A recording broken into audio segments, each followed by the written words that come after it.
আজি বঙাইগাঁও জিলাৰ শ্ৰীৰংগাম আমগুৰি সত্ৰত অৱস্থিত শ্ৰী শ্ৰী ৰঘুনাথ বিগ্ৰহ মন্দিৰ সত্ৰৰ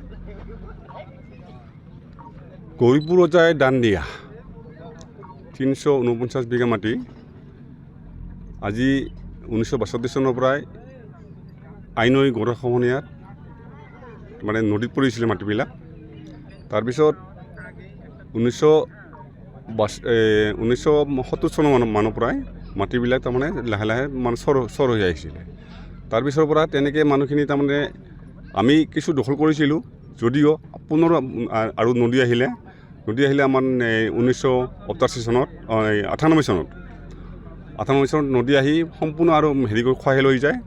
তাৰপিছত 2003 চনৰ পৰা এই মাটিবিলাক সম্পূৰ্ণভাৱে ওলাই যোৱাৰ পিছত আমাৰ মানুহখিনিয়ে বিশেষকৈ মন্দিৰ সত্ৰ পৰিচালনা সমিতিৰ মানুহখিনিয়ে আচলতে প্ৰত্যেক মাটিখিনি সম্পূৰ্ণভাৱে মানে ঘূৰি ফুৰি চাইছিলে, তেতিয়া মিলাব নোৱাৰিলে। তাৰপিছত আমাৰ বৰ্তমানৰ যি আমাৰ কি আছে, আমাৰ DC মহাশয় নমতি পাঠক ছাৰ, তেখেতক আমি জনালোঁ কথাখিনি।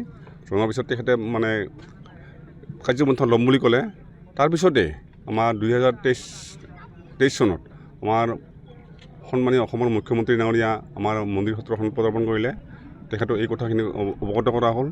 লগে লগে তেখেতে আমাৰ DC মহোদয়ক আদেশ দিলে, আৰু সেইমতে আজি এই যিটো কাৰ্যসূচী চলি আছে, আজি কাৰ্যসূচীৰ মতে এই DC মহাশয়ে মোটামুটি তেখেতে নিজেই আহি ইয়াৰ মানুহখিনি কৈ গৈছে যে আপোনালোকে অলপ চাই থওক, যিহেতু এইটো ৰঘুনাথ মন্দিৰৰ মাটি, আপোনালোকে অলপ চাই থওক।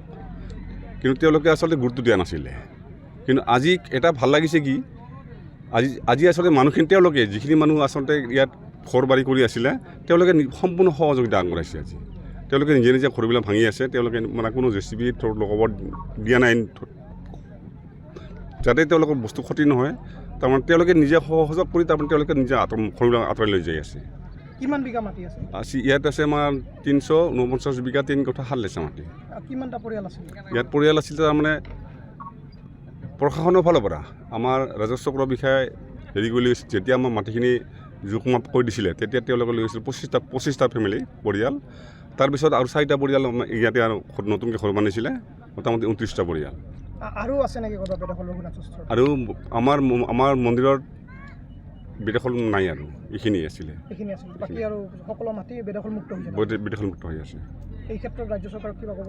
এই ক্ষেত্ৰত ৰাজ্য চৰকাৰ বিশেষকৈ আচলতে আমাৰ অসমৰ মাননীয় মুখ্যমন্ত্ৰী ডাঙৰীয়াক ধন্যবাদ জনাইছোঁ। তেখেতৰ সুস্বাস্থ্যৰ দীৰ্ঘায়ু কামনা কৰিছোঁ। এইখিনিয়ে ক'ব, ধন্যবাদ।